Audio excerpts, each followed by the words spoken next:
between 9:30 to 10:30. The session is on restorative justice and humanizing the justice system, a common sense approach, which will be having the speakers, Ms. Patty Latali from USA. She'll be the lead speaker. The panelists are Rocchio Cano Albeze from Mexico, and Ms. Rajalakshmi Rao from India, and Rocchio Meza from USA. These are the speakers. Now I hand over the sessions to Ms. Patty Latali. Madam, go ahead. You can use this space because it will be online. Okay. Live streaming will be happening. Wonderful. Welcome, everyone. I appreciate your interest, and it is an honor and a privilege to be here to share restorative justice with you all. And I'm curious if anyone here has ever heard of restorative justice. Oh, wonderful. Allison has, okay. Allison is, well, just to tell you quickly, Full Circle Restorative Justice is a nonprofit organization, or what internationally is referred to as an NGO. And Allison Brown is actually on our board of directors. And so I wanted to introduce you to her, and she was instrumental in me actually being able to be here to share this. And here is just an introduction to Full Circle. Is actually, I am with two of the main forces in promoting restorative justice within Colorado, which is Pete and Lynn Lee, and then our board president, who is a county commissioner. That's locally. And if we could bring up the website, the link that's active there, please. And scroll down, please. Okay, so as you can see from our website, we promote peace and community justice through dialogue and conflict resolution. And just if we can just scroll down the page. So you will find us obviously on the web, on the internet. And if we could just scroll down a little, please. Okay, so just keep scrolling. I'm just giving an overview of what the page looks like. We'll refer back to this, but these are some of our volunteers and some of the activities that we do. We do have therapy dogs, if anybody's familiar with that concept of bringing in dogs to actually relieve tension and anxiety and bring a calming presence. Okay. And we talk a little bit about what our goals are, the benefits of what we do within the community. And now we're going to jump back to the PowerPoint. Oh, I need to be right here. I'm sorry. And the next slide, please. And so restorative justice basically is a way of approaching conflict in a positive, non-punitive way. And it is a global social change movement in that this is a concept and a philosophy that has been embraced by many countries around the world, particularly in New Zealand, the Maori tribe, and also fundamentally a tribal approach to dealing with criminal issues. And the Navajo Indians of the United States actually use this process, what we call a restorative justice circle, in which we bring community members together along with the offender and the victim. So we just would like to actually promote this concept because it is a big switch in the United States particularly. We are based on the British penal system, which India is as well, and it is focused more on punishing the offender than meeting the needs of the victims. So you can see here that we focus on repairing the harm to the victim and to the community by holding the offender accountable, okay, for their crimes, which, as you may be familiar, in many circumstances, individuals who may have committed a crime will plead not guilty, they will do a plea agreement, and the sense of justice is incomplete.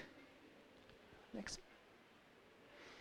So our mission statement is rather lengthy, but it is descriptive. And basically it tells us that we use restorative practices within the schools and the community, and specifically the justice system.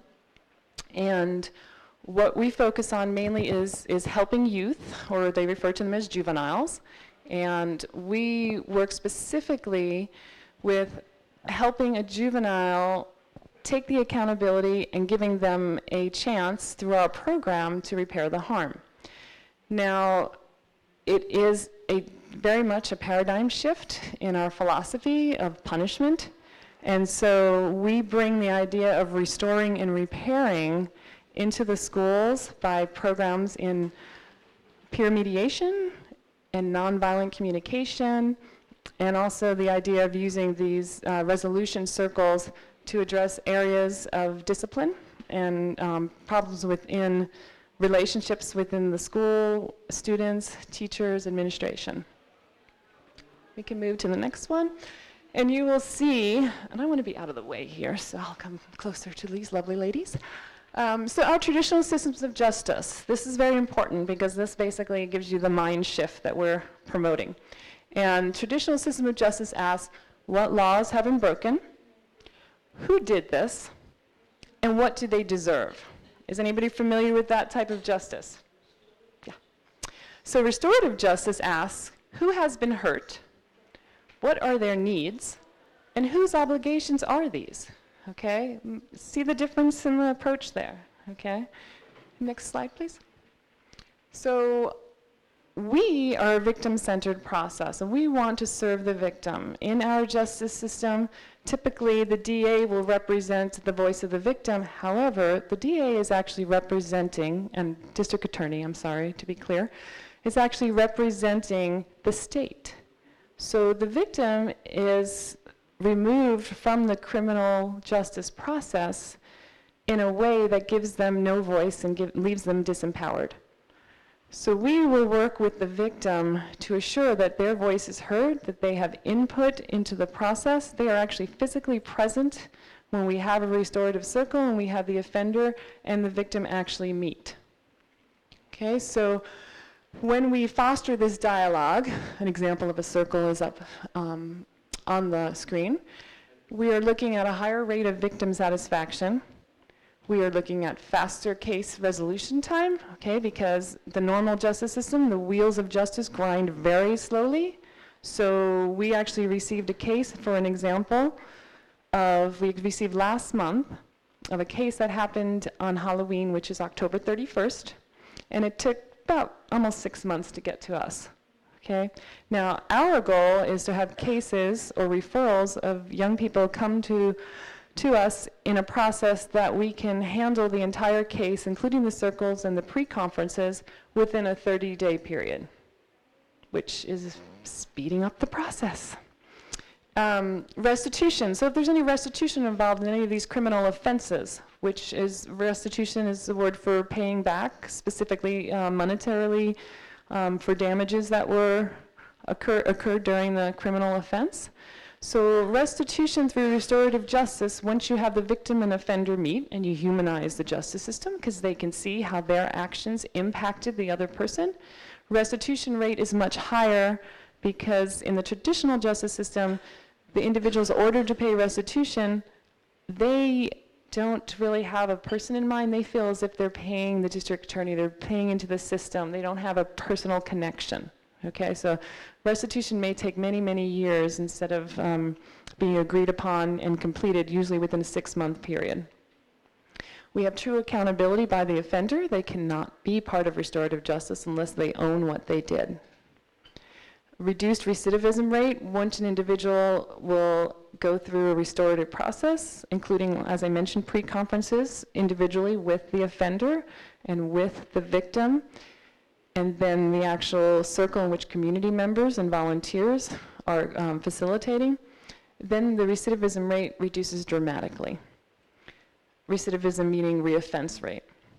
The offender has the possibility to make it right. We have so many young people who are like, tell me what to do to make it right. I made a bad choice. I didn't make the best decision. Alcohol and drug were, that was involving my poor decision making. So how can I make it right? And we allow the victim actually to tell individuals how they can make that right. And then we reintegrate them in the community, because restorative justice is one of the very few programs that I'm aware of. In my background, actually, has been working with young people in various youth programs, suicide prevention, drug and alcohol education, and various other ones, that really addresses the concept of shame. Okay, so we actually provide a vehicle for the young people to address what they did wrong, and then to be able to repair the harm in a way that they can move past their shame, okay, and reintegrate into the community. Next slide, please.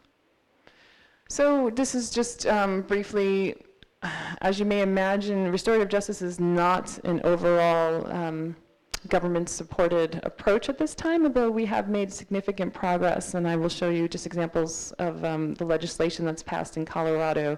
The state of Colorado, where has been known as a progressive leader for social justice and utilizing restorative justice in their approach.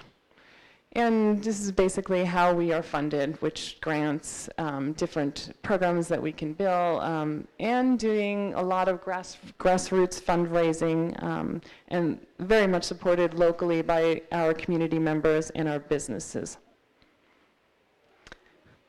Just part of what the overall Restorative Justice Council, which is a statewide initiative. Just quickly, Colorado RJ legislation, you can see it basically, this was early on and was giving the options to make RJ available for juveniles. Another piece of legislation that came up because people weren't actually utilizing it at first because of the concept that it might be considered soft justice. And soft justice meaning that, you know, we're not hard on crime, which, is anybody's familiar with how the United States justice system has their proven performance in the last, I don't know, 30 years, you can see that being hard on crime is not actually addressing the true problem. And we are not getting very good rates of, well, let's just say recidivism is very high, and we are not getting very good rates when we actually have privatization. So we have private prisons that corporations are benefiting from, which may sound really bizarre because it did to me when I first heard that. That we are not having very good evaluation performance ratings for our incarcerated individuals and institutions. So as you can see here, this was much more specific and addressed how restorative principles can be implemented within the justice system. And more legislation, because we still needed to lead the individuals who are used to the traditional justice system into the new mindset of how we can help young people instead of punishing them. And I just read a statistic yesterday that said we are 80% more likely in the United States to provide a young person, a teenager, with a jail cell instead of a job. Okay, so it's a scary statistic. Next.